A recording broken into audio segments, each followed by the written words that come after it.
wamesema ati siku ya saba, tarehe 7 mwezi wa 7, Ijumaa ijao, Wakenya wote, Kenya mzima watajitokeza na kusema kwamba enough is enough. SABA Day, which is commemorated on July 7th, is a significant date in Kenyan history that symbolizes the struggle for multi-party democracy.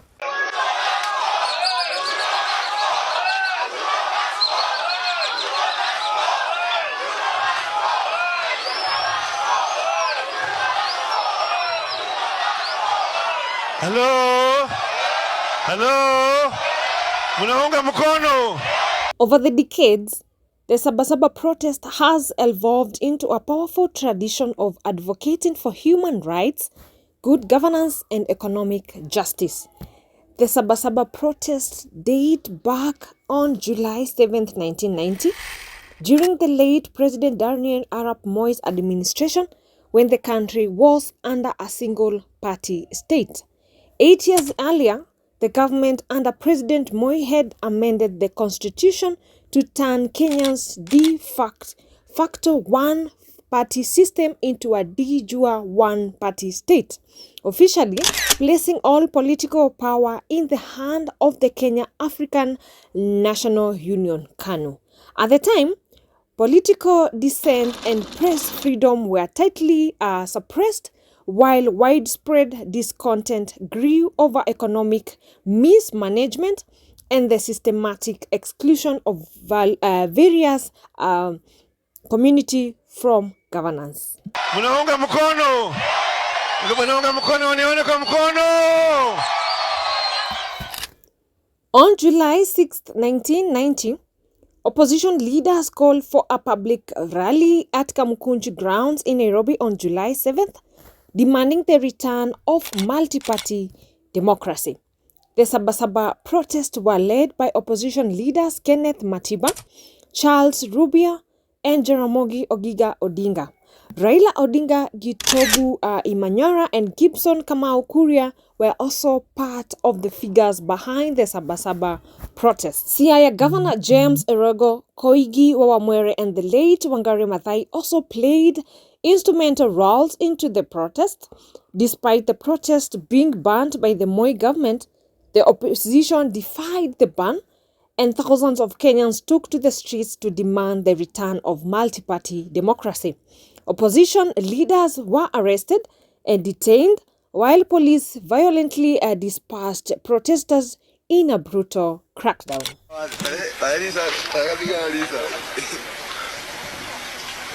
They are trying to beat people. They are beating people. They are even shooting. They started creating chaos. I'm a shopkeeper. I have my own shop. They came in my shop and they beat me up.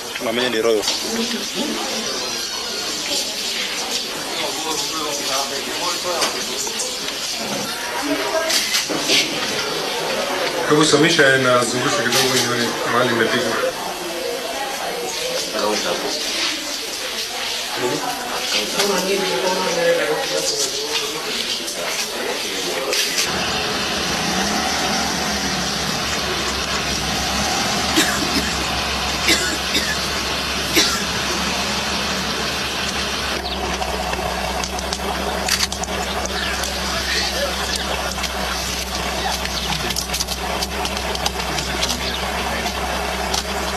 Just watch out of the back, eh? Watch the back.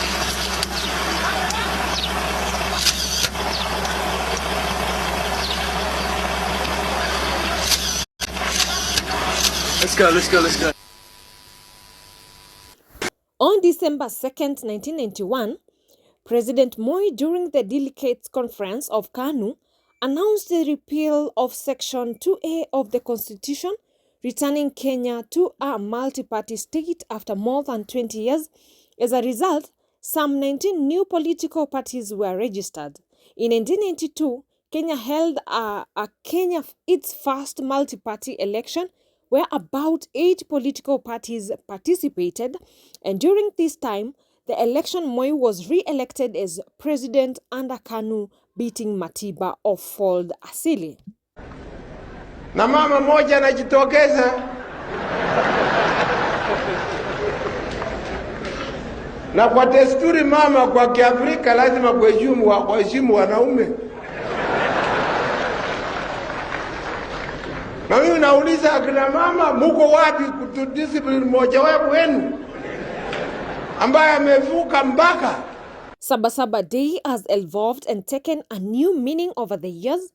Human rights defenders and civil society organizations in recent years have taken the stage in commemorating the day by calling for an end to police brutality and killings, respect for the constitution, and addressing issues affecting the country.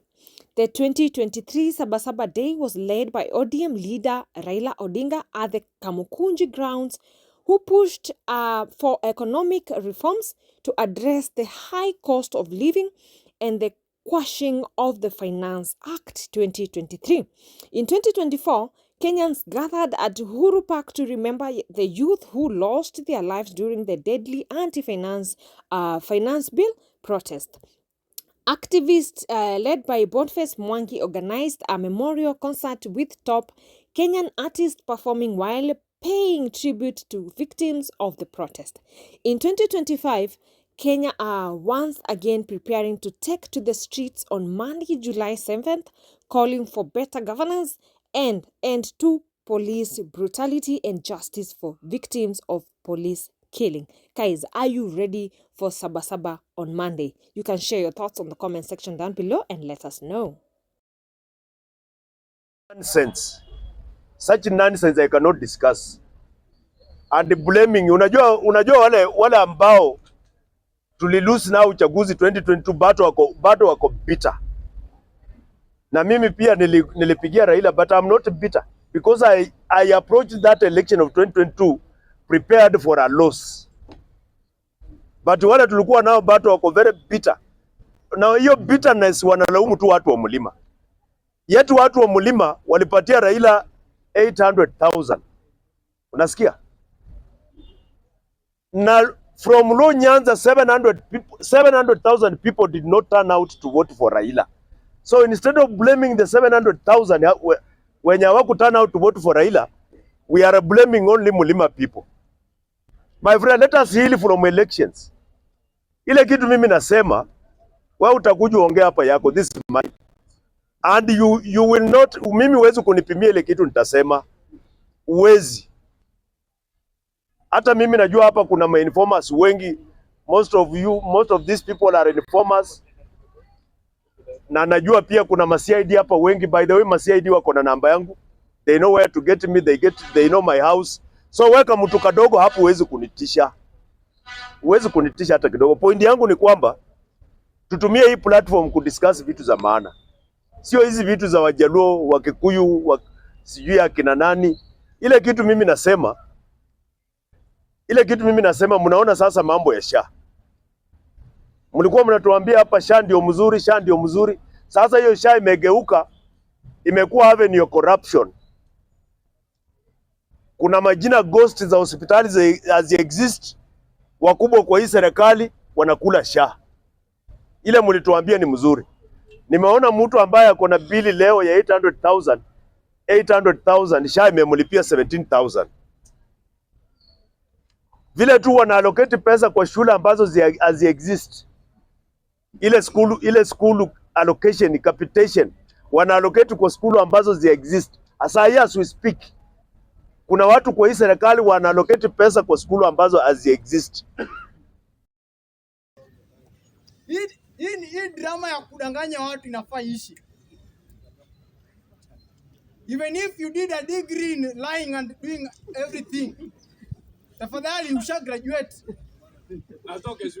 Mtoke shule sasa. Even those who are in the school kama nini, tuliona hapa UN walikawia sana university, walikuwa wanafuatwa na NIS, wanaambiwa it's high time you vacate from school. Aachie pasaris. The problem of young people si mambo ya leadership. Mr. President watuambia we wait for 2027. People wakikuwa abducted, kwani tunyamaze? People are being killed. Watu wanateseka.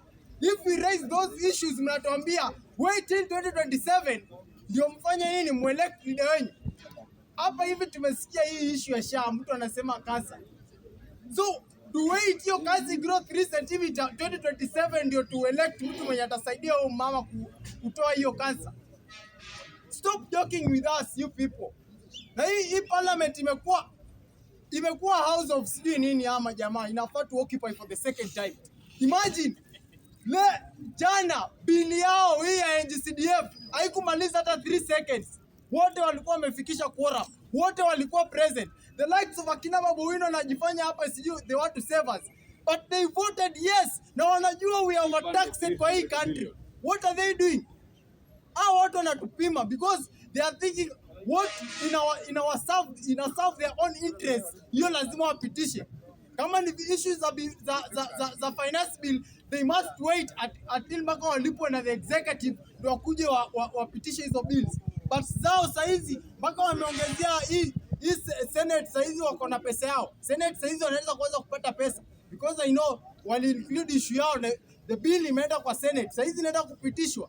Mimi nataka kuambia wananchi, those people as I finish, those people who wako kwa hii parliament ya saizi, the current sijui ni the 13th ama what, hii parliament ya saizi, hao majamaa wote wafai kuona light of the day 2027. Hao majamaa wote nafuata tume nyumbani because they are playing with our taxes. Now ndio pia saizi tukikuwa na bills hawezi pitisha.